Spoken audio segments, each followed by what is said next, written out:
अपनी पढ़ाई भी अच्छे से कर रहे होंगे। तो चलिए आज जो है उस चैप्टर का लेसन 6 जो once upon a time chapter कल हमने समाप्त किया था, उसका लॉन्ग क्वेश्चन आंसर हम बताए थे कि याद से कराना है।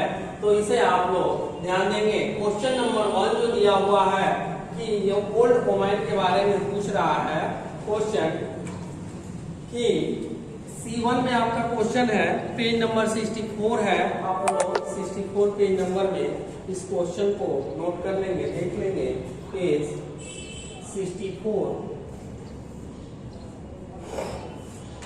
दिया हुआ है, इसमें बता रहा है कि इनुमरेट the tracts of old women.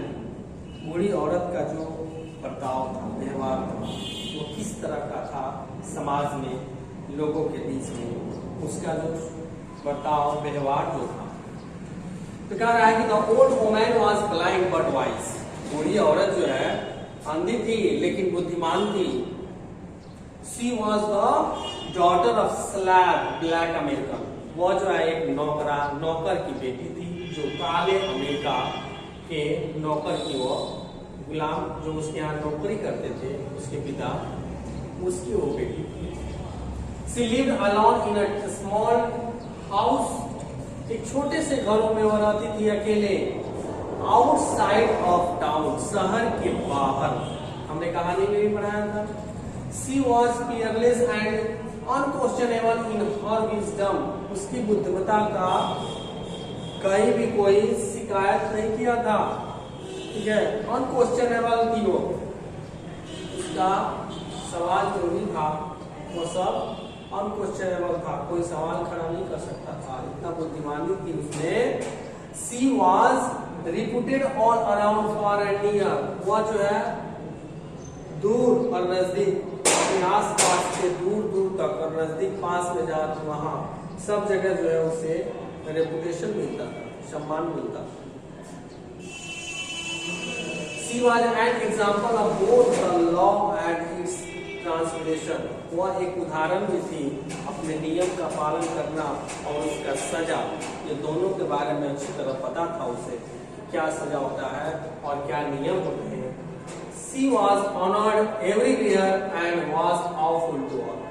वह सभी से उसे सम्मान ही मिलता था और सब लोग उसकी इज्जत करते थे।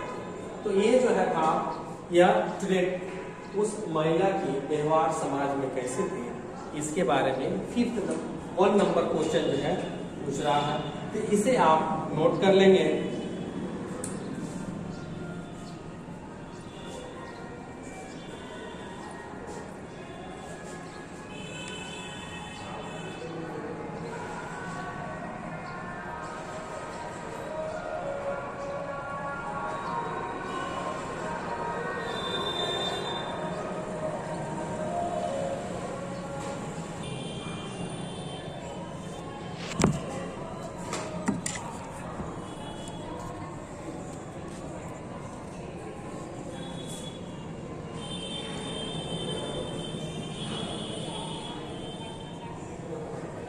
ध्यान दीजिएगा। इसके बाद से जो ये 2nd नंबर क्वेश्चन इसमें आपके दिए हुए हैं, ये 2nd नंबर क्वेश्चन 100 शब्दों में लिखना है, 100 शब्दों में, ठीक है। वंस अपॉन ए टाइम का जो 2nd number long question answer है वो कितना में लिखना है, 100 शब्दों में लिखना है। ध्यान देंगे कि have you recently heard a story which is interesting. इसमें से क्या क्या रोचक चीज है। Right the short story in 100 words. कहानी के रूप में इसे लिखना है, ठीक है। तो ये लॉन्ग क्वेश्चन होगा, ये बहुत बड़ा हो जाएगा। शॉर्ट स्टोरी है, इसे आप भी चाहें तो इस कहानी का समरी के रूप में लिख सकते हैं। यदि नहीं हो पाएगा तो मैं इसे फिर बाद में करा दूंगा। तब तक जो है 3 नंबर क्वेश्चन मैंने यहाँ पे बताया कि do you think that language is the critical to write, give any 3 reason. क्या आपको लगता है कि भाषा जो है टू राइटर, वह जो है लेखक के लिए जो है एक बहुत ही अहम चीज होती है। गिव एनी 3 रीजन, इसका 3 कारण बताइए कि भाषा से क्या क्या प्रदान हो सकते हैं, भाषा क्या क्या हमें बदल सकते हैं। तो कह रहा है कि yes, language is the critical to a writer. The reasons for it are the follows. इसका जो कारण है यहाँ नीचे फॉलो किया करेंगे। पहला जो है कि as proper usage of the language gives the right sense of word. सही तरीका से यदि हम भाषा का इस्तेमाल करते हैं तो वो हमें क्या सिखाता है, शब्दों को सही अर्थ निकालने के लिए बताता है कि उसका सही सही माने हम निकाल सकते हैं, अर्थ निकाल सकते हैं। Language should be living and वर्बरेट।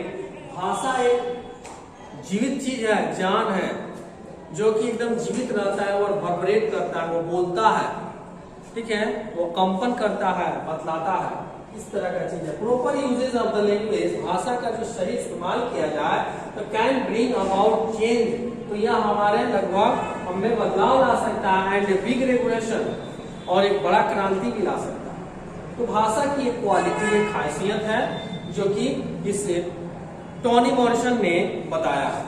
तो इसको आप लोग भी नोट कर लेंगे। 3 नंबर क्वेश्चन का आंसर है, ये लॉन्ग क्वेश्चन आंसर है, बहुत इंपॉर्टेंट है, आप लोग इसे ध्यान से नोट करेंगे और फिर भी बना लेंगे इसका, ठीक है। और इसके बाद से इसमें 4 और 5 2 क्वेश्चन रह जा रहा है। हालांकि इसमें 4 नंबर भी लॉन्ग क्वेश्चन में बड़ा क्वेश्चन है, ठीक है, लेकिन मैं कल इसे लिखवाऊंगा। 4 और 5, 4 और 5 दोनों क्वेश्चन आपका जो मैं कल कंप्लीट कर दूंगा। इसके बाद से आपका चैप्टर जो है पूरी तरह से क्लियर हो जाएगा, फिनिश हो जाएगा। तो नेक्स्ट चैप्टर इसका जो आने वाला है वो चैप्टर है आपका the unity of Indian cultures. ध्यान देंगे, ये नेक्स्ट चैप्टर जो 7 नंबर दिया हुआ है, the unity of Indian culture, भारतीय, ठीक है, सभ्यता का एकता में क्या चीज होता है उसके बारे में हम लोग पढ़ेंगे। तो तब तक गुड बाय।